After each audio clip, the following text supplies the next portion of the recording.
Or, un très grand nombre de ces recettes ont échoué, plus exactement, un très grand nombre d'expériences essayant d'appliquer ces recettes ont très profondément échoué, n'ont réussi qu'à faire augmenter la pauvreté. Dans certains cas, ça a un commun marché, mais dans beaucoup de cas, ça a complètement échoué. Alors, que s'est-il passé au niveau des grandes institutions internationales? En reprenant précisément le fond théorique d'un auteur que vous avez cité, de Glasner, on a remis à l'honneur l'idée qu'on avait sous-estimé les institutions, qu'il fallait renforcer les institutions d'un pays pour donner des bases solides au développement. Et au fond, on a redécouvert par là l'importance de l'État, mais qu'on n'aurait jamais dû perdre de vue.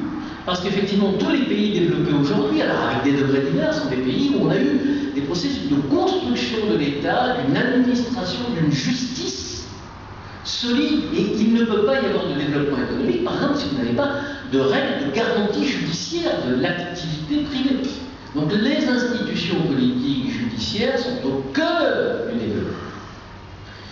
Maintenant, on ne peut pas dire, si vous voulez, que la question se résumerait